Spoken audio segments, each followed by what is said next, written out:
Bonjour à tous, c'est Pierre-Alexandre pour Technoïd et bienvenue sur ce test express du Meizu M6 que j'ai pu faire gagner. Merci à Meizu de m'avoir permis de faire gagner ce téléphone milieu de gamme qu'on peut trouver à peu près à 300 €, 320, 350 sur Amazon. Vous avez le lien dans la description. Un smartphone milieu de gamme avec un LU X20 et qui est en 5.5 pouces. Donc un poil en dessous du Pro 6 sur certaines spécifications, mais néanmoins il se défend bien et surtout on pourra retenir sa superbe finition avec des spécifications qui tiennent quand même pas mal la route. Donc ça, vous pouvez le retrouver directement donc dans le test, on en parle tout de suite.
Au niveau du design, donc là, on se retrouve avec quelque chose de très typique de Meizu. Donc on a quelque chose qui est très semblable à un iPhone, mais avec sa propre identité. On a l'appareil photo qui est au centre, avec ici le flash dual tone. Ici les antennes qui sont un peu courbées, les arcs, je crois. Arqués, ils avaient dit ça. En dessous, nous avons droit à la jack avec le micro, les deux vis, l'USB type C et le haut-parleur. Au-dessus, on a le micro ambiant. Côté droit, donc les touches, volume et power. Et en face, nous avons droit donc au lecteur d'empreintes, qui fonctionne plutôt bien.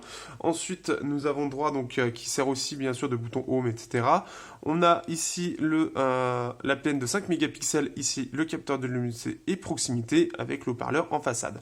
Donc on a du 2,5D au niveau de l'écran. On a quelque chose en fait en termes de prise en main qui ressemble beaucoup à un iPhone. Vraiment, ça se ressent beaucoup plus que ça ne se voit. Ça, sur le côté visibilité, on est vraiment très classique d'un Meizu qui ressemble à un iPhone, mais Meizu a toujours été sur ce design-là. Et là, en termes de prise en main, ça fait par contre très très iPhone, ça se ressent vraiment. En termes de surcouche, on se retrouve avec du Flyme 5 qu'on connaît maintenant plutôt bien. Flyme 6, je ne sais pas quand est-ce que ce sera déployé. Flyme 5 en tout cas, donc c'est du Android 6.0. On est sur une surcouche qui est assez particulière, donc pour ceux qui ne connaissent pas, je vous conseille de regarder le test long. Première chose sympa pour ceux qui n'aiment pas Google, eh bien vous avez le Play Store. Normalement, vous avez déjà que Maps et le Play Store d'installer. Vous pouvez les désinstaller et utiliser votre propre solution. Meizu ne veut pas dépendre de Google pour la partie internationale. Côté surcouche en soi, par exemple le multitâche, ça va être vraiment, on sort en dehors de l'écran, le bouton, la petite touche pour faire le bouton retour et le clic pour le home. Ce qu'on retrouve maintenant un peu partout, mais c'est eux qui l'avaient initié. En termes de surcouche, sinon on est sur du 4 Go de RAM, donc pas de souci au niveau de la RAM, pas de souci au niveau de la fluidité, ça a toujours été très fluide chez Meizu, ça s'enchaîne très bien. Donc et en plus de ça, elle est plutôt stable. C'est plus les interactions avec ce qu'on a l'habitude d'avoir avec Google, par exemple, quand on ouvre le navigateur, la proposition d'ouvrir avec l'application YouTube. Là, c'est pas le cas, donc ce sera que avec le navigateur, par exemple. Donc ça, par contre, c'est un petit peu dommage. Mais globalement, ça tourne plutôt bien. On a quand même le Play Store et tout fonctionne à merveille. J'ai pas eu de soucis de notification. Au niveau de l'autonomie, donc là, on se retrouve avec une batterie de 3000 mAh. On a droit du Fast Charge Pump Express 2.0, donc du 50% en une demi-heure à peu près. Et en gros, on est sur quelque chose qui est plutôt pas mal. Donc, on peut voir la barre ici. En gros, il faut compter à peu près donc entre 4h30, dans le pire des cas, à 6h, écran allumé. Donc, c'est plutôt bien. On est un peu moins bien comparativement au Pro 6 avec sa batterie de 2600 mAh faisait en termes de consommation un peu mieux, par contre en termes d'écran allumé un peu moins bien, mais c'est un peu plus large pour le coup, puisqu'il utilise les Cortex A72. Donc très tranquille, 4h30 à 6h, on est sur quelque chose qui se défend très bien. Au niveau des benchmarks, donc là on est sur un Helio X20, donc un Deca-Core de chez MediaTek, qui utilise 4 plus 4 Cortex A53, plus 2 cœurs Cortex A72. Et donc ici, on peut voir le score qui est assez bas au final, puisqu'en fait, Meizu a limité beaucoup de choses. Déjà sur les Cortex A72, au lieu de tourner à 2,3 GHz, il tourne à 1,7. Et aussi, au lieu de tourner sur les 10 cœurs qu'il est censé avoir, il ne tourne que sur 5 cœurs. Donc au lieu d'être en 4 plus 4 plus 2, il est en 2 plus 2 plus 2. C'est comme ça que le gère globalement Meizu. S'il faut, il active les 10 cœurs, mais c'est assez rare. Donc, ce qui fait qu'on a un score qui est assez petit, mais au final, après, plus tard, il sera peut-être un peu plus débloqué. Ce qui est un peu plus lent que les autres appareils, mais les performances sont correctes. Donc, on est sur un Helio P10 bien optimisé, par exemple.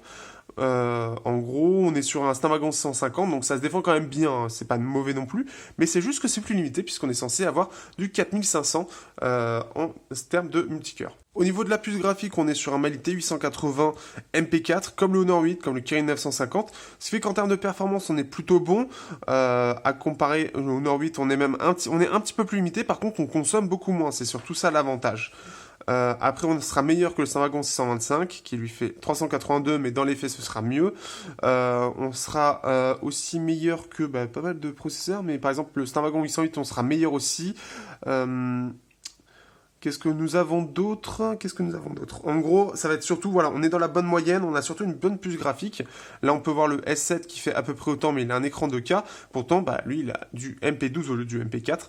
Ce qui fait qu'en termes de jeu, il n'y aura aucun souci, surtout qu'en termes de consommation, Meizu l'a bien géré, puisqu'on est à 265 minutes, là où un Honor 8 est plus à 140. Hop, ici, Honor 140, donc ce qui fait qu'ils ont bien maîtrisé le processeur, voilà, et là il est à 202. Ils ont bien maîtrisé le processeur, donc on a une bonne autonomie en jeu. Au niveau de l'écran, donc là on est sur un écran 5.5 pouces IPS en 1080p, donc pas de choses particulières pour le coup, on perd la molette du Pro 6, mais ce qui est bien, c'est qu'en termes de luminosité maximum au minimum, on est très bien. Au niveau des couleurs, on n'est pas mal du tout. Juste le rouge qui aura tendance à ressortir un petit peu. Donc ça, c'est quelque chose de très classique chez Meizu, mais moins qu'avant. On pourra toujours gérer ici donc la température de couleur. On peut gérer la luminosité bien évidemment, mais aussi on peut gérer donc l'autre petite chose, le petit plus. Ici, on peut gérer la protection des yeux, ici, pour pouvoir justement avoir un écran un peu plus jaune et éliminer un maximum de lumière bleue. Au niveau du son, donc là, on perd aussi la partie puce dédiée du Pro 6 pour la puce dédiée du Helio X20, donc de base. On est sur quelque chose qui est plutôt pas mal, c'est plutôt bon, ça se défend très bien même par rapport à du haut de gamme hors DAC dédié.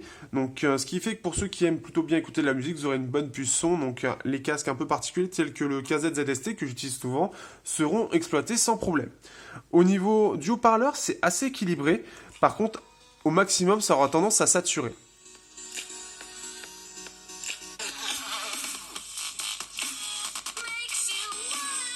Donc on sent que c'est assez clair, c'est assez équilibré, les basses sont assez présentes. Mais voilà, par contre, il ne faut pas le mettre à fond, sinon ça aura tendance à saturer, c'est le seul réel problème. Sur la partie photo, donc là on est sur un IMX 386 en ouverture 2.0 et en 12 mégapixels. Donc un smartphone qui se débrouille plutôt bien en photo, j'ai bien apprécié. Qui a un bon rendu, je trouve, au niveau des détails ou du détourage, c'est assez bien fait. On est sur quelque chose qui est assez précis, qui reste moins détaillé par exemple que le Honor 8 Pro, mais qui s'en sort plutôt bien. Puis ici, on va rapprocher le téléphone, voilà, ce sera mieux. Ici, par exemple, cette photo, je la trouve très belle, et le rendu, lui, est très propre. Il y a une bonne gestion du lissage, en tout cas. S'il y a du grain, c'est bien géré pour le lissage. Et on a pas mal de détails, donc ça, c'est plutôt cool. La seule petite chose, c'est surtout que donc de nuit, forcément, ce sera pas très bien, mais surtout que sur certaines couleurs, dans certains angles, je sais pas pourquoi, notamment le violet, il aura tendance à complètement délirer et complètement saturer, mais saturer de très loin, et je vous avoue que c'était un étonnement pour le coup. Sinon, il se débrouille bien globalement, au niveau des détails ou quoi que ce soit, il se défend vraiment bien. On a quelque chose de très propre, on peut voir, hein, c'est vraiment très propre, donc ça c'est plutôt cool. De nuit, il s'en sort pas trop mal, vous avez l'album de toute façon pour voir toutes les photos. Par contre, on a une petite option pour gérer normalement, ici, je sais pas si ça se voit bien, mais on a une option pour gérer normalement le bruit pour la nuit, pour la faible luminosité, mais j'ai pas trouvé ça très très efficace. Après, j'ai pas fait assez de photos en faible luminosité pour le dire, mais je crois que c'est un petit peu, ça sert pas trop. Mais en soi, un appareil qui en plus de ça permet de filmer en 4K et qui se défend plutôt bien. Au niveau des jeux, comme on l'a vu en benchmark, pas de souci particulier, c'est la même puce que le Kirin 950, donc ce qui fait qu'en termes de jeu, on pourra faire tourner sans problème. La seule petite chose qu'on remarque notamment sur Untitled, c'est que comme Meizu est très agressif sur la partie gestion du CPU, des cœurs alloués, bah, il peut être un petit peu limité, ce qui fait que parfois pour afficher certaines choses où il y a beaucoup besoin de cette partie-là, eh bien ça peut faire ramer un peu le téléphone parce qu'il va pas débloquer les ressources nécessaires. Ça peut être surtout ça la petite chose, mais sinon en soi pas de soucis, ça va pouvoir faire tourner tous les jeux sans problème. Donc alors que penser de cet appareil, de ce Meizu MX6? Bah, je trouve que c'est un bon appareil pour le coup, qui est assez bien équilibré, mais qui n'a pas forcément de choses de feature killer, j'ai envie de dire entre guillemets. Il a surtout l'avantage d'avoir un bon équilibre entre la puissance, l'autonomie, l'écran qui est très bien, l'appareil photo. Il n'a pas de gros défauts. Le plus gros défaut en soi c'est Flyme qu'il faut apprendre à connaître, et surtout le suivi de Flyme puisqu'il est un peu indépendant de Android, de ce que fait Google. Donc ce qui fait que Flyme 6 par exemple a été développé sur Android 6 et pas Android 7. On est sur quelque chose qui est un peu à la Xiaomi, donc c'est là-dessus qu'il faudra voir comment ça se joue. Mais si vous n'êtes pas pressé au niveau des mises à jour d'Android, vous aurez toujours Flyme qui lui continuera d'être à jour, mais indépendamment d'Android 7. Donc après il faudra voir, d'Android, il faudra voir quand est-ce que sera disponible sous Android 7, mais ce sera pas forcément ce qu'il y a de plus rapide. Ça va être la seule chose. Ça va être son plus gros problème. Après on n'a bien sûr pas de B20 et pas de carte SD, on a que du dual SIM. Ça peut être les deux choses qui peuvent bloquer aussi. Mais en tout cas, c'est un smartphone qui, au-delà de ça, il s'en sort plutôt bien sur à peu près tous les domaines. Il est bien équilibré. On a aussi, en plus de ça, de la charge rapide. C'est pas forcément donné à tous les appareils de cette gamme-là. Donc voilà, un appareil qui pour moi est équilibré. Il n'a pas de choses particulières. Équilibré, qui ressemble beaucoup un peu à un iPhone, mais qui a en tout cas un design qui est quand même assez joli, qui est quand même assez réussi. Donc il devrait plaire aux gens qui cherchent un design un peu pas bling bling, mais un peu particulier. Meizu en tout cas a bien réussi ce smartphone. Il est un peu moins bien que le Pro 6 globalement, mais par contre avec un écran plus grand et une autonomie qui devrait tenir un peu plus longtemps aussi. Donc voilà un petit peu aussi pour cette partie là. Vous pouvez retrouver le lien sur donc en dessous si vous voulez m'aider pour aller mieux niveau finance, bien évidemment. Donc ça me fait une petite commission, donc voilà. Et puis pour ceux qui ont participé au concours, bravo à eux et bravo aux gagnants surtout qui va repartir avec ce téléphone. Et je vous dis à bientôt pour un prochain test sur Teknoid.